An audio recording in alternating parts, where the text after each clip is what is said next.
بسم اللہ الرحمن الرحیم۔ تو دوستو، آج کا جو ہمارا موضوع ہے وہ چھٹے خطبے کے اہم نکات کے حوالے سے ہم نے بات کرنی ہے۔ اس کے کچھ چند جو ہیں وہ نکات ہیں اور اس میں کیا کچھ ہے، اس حوالے سے ہم بات کریں گے۔ تو خطبے کا بنیادی مقصد اجتہاد کی اہمیت اور ضروریت کا بیان ہے۔ تو سب سے پہلی بات یہ ہے کہ خطبے کا بنیادی مقصد جو ہے وہ اجتہاد کی اہمیت اور ضروریت جو ہے اس کا بیان ہے۔ اور نمبر 2 پہ ہے کہ اسلام کے نظریہ حیات جو ہے وہ ہرا کی ہے، یعنی زندگی کا جو نظریہ ہے وہ مسلسل تبدیل ہوتا رہتا ہے۔ یہ تبدیلی بھی دو طرح سے ہوتی ہے، یعنی ذہنی اور مادی طریقے سے۔ تو اسی طرح تصور توحید ہے، یعنی وحدانیت کی اہمیت کیا ہے، اس حوالے سے اس میں بات کی گئی ہے۔ پھر اجتہاد کے جو رویے یا طریقے ہیں وہ اس میں ہے کہ ایک ہوتا ہے کامل آزادی کے ساتھ قانون سازی کرنا، جو اجتہاد مطلق بھی کہلاتا ہے۔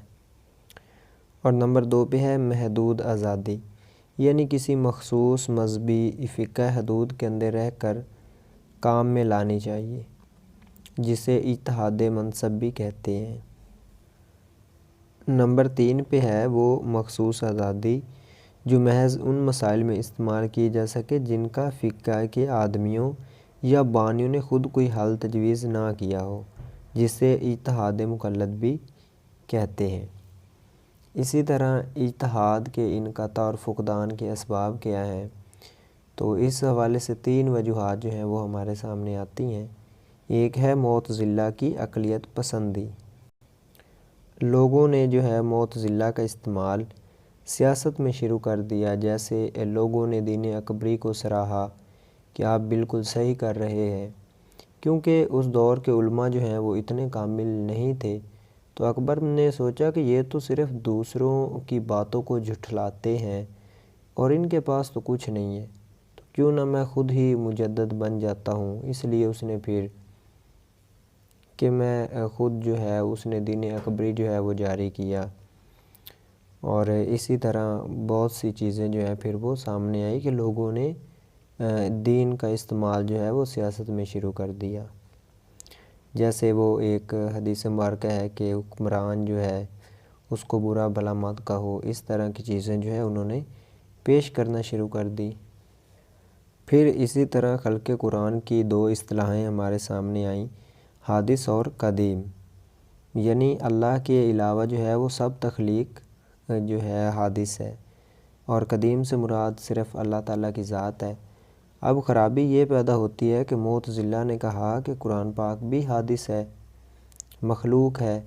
دلیل یہ دی کہ یہ وقتی ضروریات کے تحت تھوڑا تھوڑا کر کے اتارا گیا ہے، لیکن امام احمد بن حنبل نے کہا کہ قرآن پاک حادث نہیں ہے بلکہ قدیم ہے، کیونکہ یہ علم الہی ہے۔ تو اس کا معاملہ انسانوں کی طرح نہیں ہے۔ کہا کہ ہم عقل کا انکار نہیں کرتے، مگر کچھ چیزیں عقل سے ماورا ہے۔ تو اب لوگوں نے کہا کہ یہ عقل کوئی اچھی چیز نہیں ہے، یہ مسئلے پیدا کرتی ہے، تو امام صاحب کو جیل میں ڈال دیا گیا اور اسے شہید کر دیا گیا۔ پھر آتا ہے جی صوفیانہ تحریک کا فروغ۔ اب یہ لوگ دنیا کو خرابی کی چیز سمجھ کر کیا کیا انہوں نے کہ دنیا سے کنارہ کش ہو کر دور دراز علاقوں میں جا کر اللہ کے ذکر میں مشغول ہو گئے۔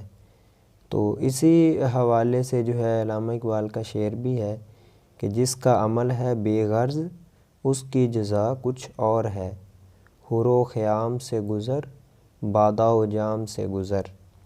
اور پھر انہوں نے اسی حوالے سے یہ جو ہے شعر ہے کہ یہ جنت مبارک رہے زاہدوں کو کہ میں آپ کا سامنا چاہتا ہوں۔ بڑی شاندار جو ہے ان کی نظم ہے۔ اور علامہ اقبال کے نزدیک جب یہ عمل شروع ہوا تو اس نے دین و دنیا کو الگ کر دیا، زندگی اور دنیا کو غیر اہم قرار دے دیا گیا۔ اس کے 2 حصے انہوں نے بنا دیے، علماء ظاہر اور علماء باطن۔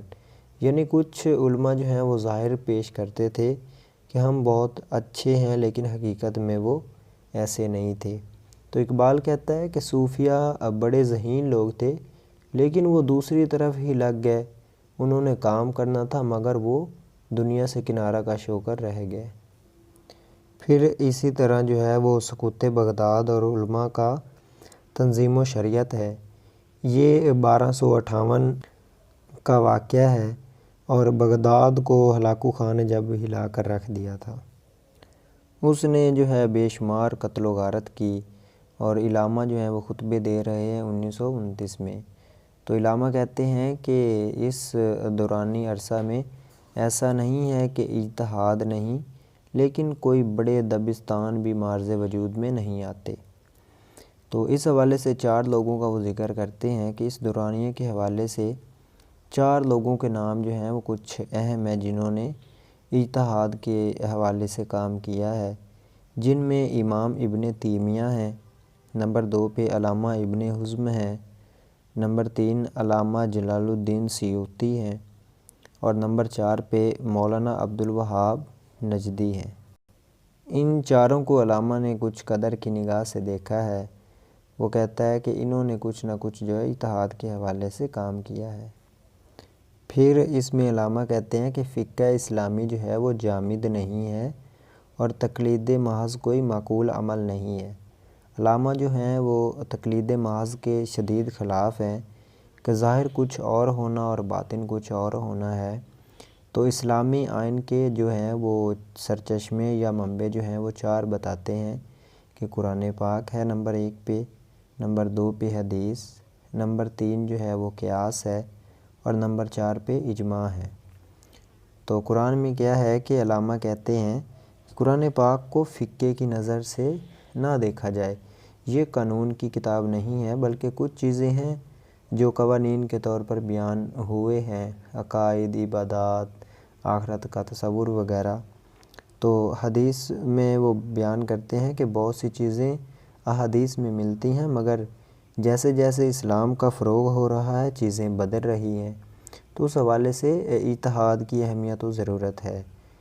قیاس میں وہ کہتے ہیں کہ اس کا اہتمام ابو حنیفہ نے جو ہے وہ بہت کیا ہے، یعنی ایسا قدم نہ ہو کہ قرآن و حدیث کو ٹھکرا دیا جائے، یعنی اجتہاد جو ہے وہ کرتے ہوئے یہ نہ ہو کہ بالکل اپنی ہی رائے قائم کر لی جائے، قرآن و حدیث کو بالکل ہی رد کر دیا جائے، اس طرح کا بھی عمل نہیں ہونا چاہیے۔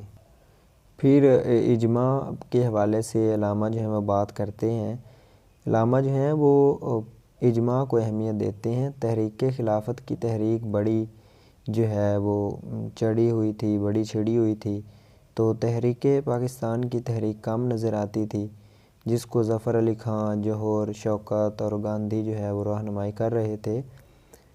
تو ترکی نے خلافت جیسے مسئلے کو ختم کر کے جمہوری اور پارلیمانی نظام جو ہے وہ قائم کر دیا، تو علامہ نے اسے بڑا سراہا کہ یہ کام بالکل ٹھیک کیا ہے، اور علامہ نے اس چیز کو پسند کیا۔ ترکی سرداروں اور ایرانی سرداروں میں ہمیشہ جھگڑے رہتے تھے۔ اب نکتہ یہ تھا کہ کیا قبیلہ قریش سے باہر کسی دوسرے کو خلافت کا منصب مل سکتا ہے؟ جب قریش سے مصریوں کے ہاں خلافت گئی تو اقبال نے کہا کہ خلیفہ اپنے آپ کو درست کرے، پہلے ترکی کو مضبوط کرے، فرد نہیں بلکہ جمہوریت ٹھیک ہے۔ تو پارلیمنٹ کے لوگ اس بات کے اہل ہیں کہ وہ اجماع کر سکیں، بلکہ وہ بندہ ہو جو اسلام کو زمانہ حاضر میں بھی سامنے رکھے۔ تو اس طرح کی اس میں چیزیں ہمیں ملتی ہیں۔ تو پھر وہ ملت اسلامیہ قیادت عالم کی اہل ہے، تو اس میں وہ کہتے ہیں کہ یعنی دنیا کی قیادت مغرب سے لے کر عالم اسلام کے حوالے کرنی چاہیے، کیونکہ اسلام جو ہے وہ پوری دنیا کے لیے فائدہ مند ہے۔ پھر جو ہے علامہ مذہب اور فلسفے کا تقابل کرتے ہوئے کہتے ہیں کہ فلسفے کی بجائے مذہب کو زیادہ اہمیت دیتے ہیں، وہ کہ مذہب جو ہے وہ زیادہ اہم ہے، کچھ چیزیں فلسفے کی یا عقل کی بنا پر نہیں بھی پرکھی جاتی۔ تو یہ کچھ چیزیں تھیں چھٹے خطبے کے حوالے سے جو بھی پوائنٹ تھے وہ میں نے آپ کے سامنے بیان کر دی ہے۔